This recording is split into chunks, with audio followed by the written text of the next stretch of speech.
Oi, gente, meu nome é Yasodara Menezes, esse daqui é o Daniel Menezes. Ele é meu marido e eu resolvi fazer esse vídeo sobre a bagunça da casa, porque a gente tem 2 filhas, uma de 4 anos e a Diana de 1 ano, e eu estou grávida também. A bagunça da casa é uma coisa que atormenta normalmente a vida de muitas mulheres, né? E hoje, por exemplo, né, eu fiquei muito estressada porque a casa tá bagunçada. Até vou colocar uns takes aí pra vocês verem o estado da casa. Pra mim, isso é muita bagunça. É sobrenatural essa bagunça, assim, é inaceitável, é inadmissível. Quase morre. Isso, e pro Daniel até que é aceitável, tá bom, dá pra deixar pra daqui a pouco. Dá pra arrumar amanhã. Isso, que não vai falecer, mas o meu nível de estresse com isso é tão grande. Eu tenho sintomas no meu corpo mesmo de ansiedade, eu fico extremamente ansiosa. Só que eu não entendia por quê, da onde que isso vinha, realmente, né? Mas hoje eu consigo compreender melhor. Mas ó, eu tenho sintomas como eu fico com falta de ar, me dá como se fosse uma crise de pânico, assim, tipo, começo a ficar irritada, estressada no ambiente da casa. Eu quero descontar em todo mundo, porque eu tô muito irritada com a casa bagunçada. Fala aí, como que eu fico? Chata pra caramba, mistura de Malévola com Cruella. Chatíssima. Mulher suporta, pelo amor de Deus. Eu fico muito chata mesmo, muito estressada.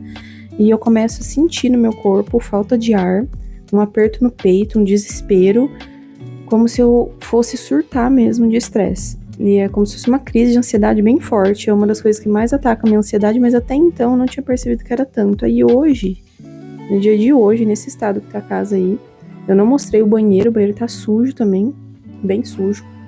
Quintal sujo também, tudo sujo. Aí hoje eu percebi. E aí o Daniel fez uma coisa que me ajudou a me concentrar um pouco melhor.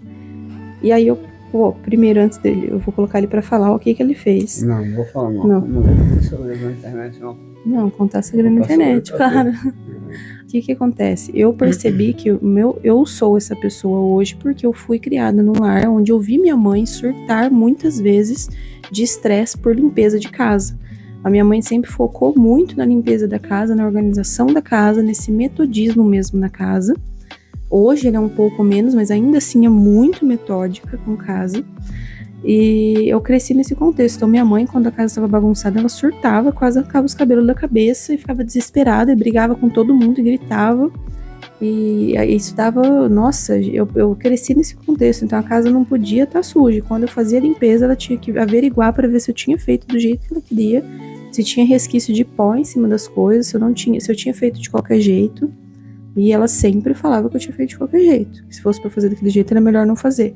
Então ela me formou ali alguém muito exigente com limpeza, muito higiênica e muito organizada.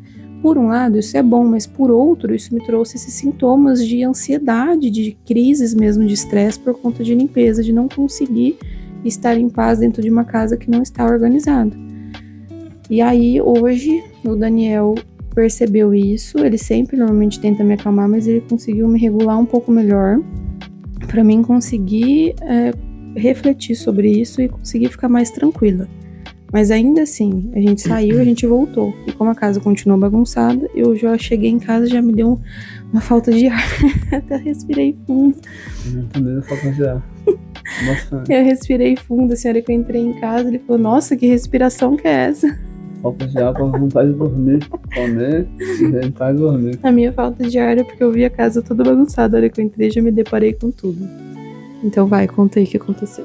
É bem chata de lidar com essas coisas. Óbvio que a gente tem que ter uma casa limpa, organizada, né? Tudo no seu devido lugar. Senão a gente também é porco, né? É sem educação, é pessoa que não é, né? Correta. Não é zelosa. Isso, não é zelosa. Então a gente tem que ter ali um grau de limpeza avançado, com certeza, para ter uma vida saudável e que também transmita a Deus também com a nossa casa, né? Com nossas coisas. Porém, tem aquele dia que você já fez 1 bilhão de coisas e você já fez seu máximo em tudo. Então você chega em casa, a única coisa que você quer fazer é poder descansar um pouco, né?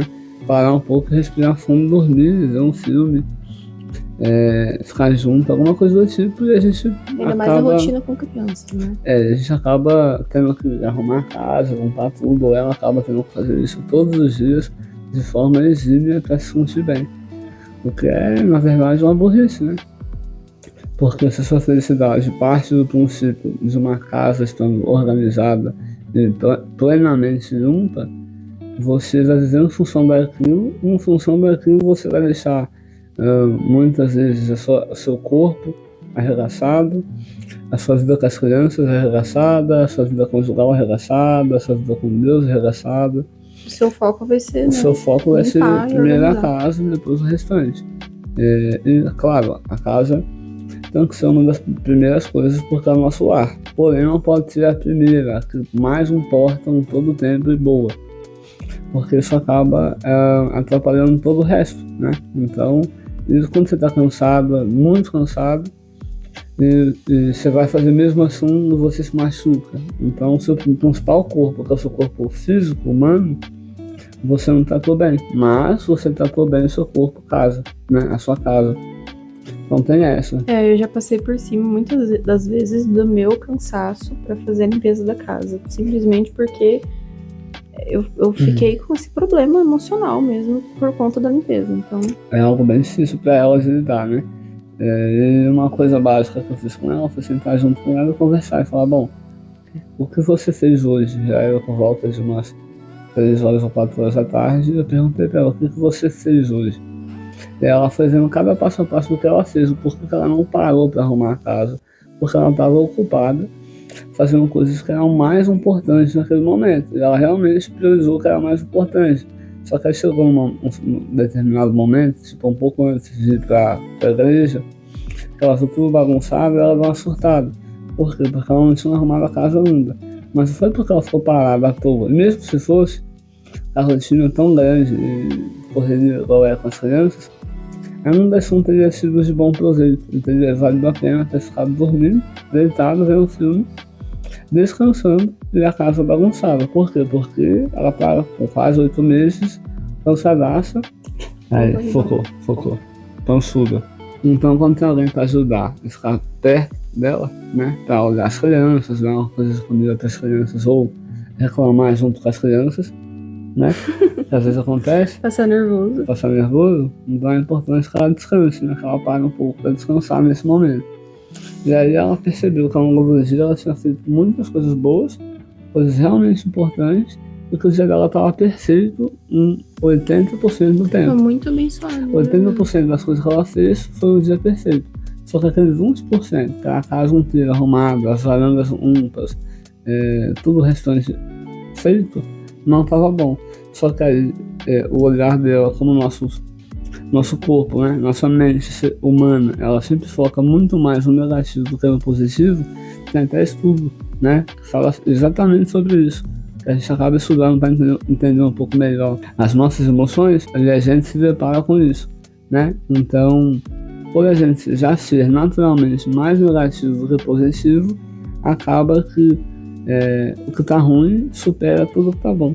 E a gente acaba gerando uma gratidão, uma revolta dentro de nós, focando só no negativo. Que não importa, aquilo está totalmente errado, mas dentro de nós aquele sentimento gigante de ódio, de raiva, de insatisfação pessoal, ele domina toda a satisfação pessoal que você tem, ou todas as coisas boas que você faz, simplesmente porque 10 ou 20% está mal feito, ou não está feito. Então isso é algo bem burro do ponto de vista lógico, né? Mas a gente não consegue controlar nossas emoções tão facilmente todo o tempo. Tem que estar muito consciente, e mesmo você estando consciente, tem coisas da sua vida, áreas que você vai estar inconsciente. E é bom ter uma pessoa do lado, normalmente um cônjuge, ou até um amigo, uma mãe, um parente, um primo, alguma coisa próxima, para estar sempre ajudando a gente a voltar para aquele lugar de sensatez, né? De um entendimento realmente da questão, porque senão você não consegue tirar o zoom, fica ali só focado no negativo, e não tira o zoom para ver que o copo tá meio cheio, não tá meio vazio.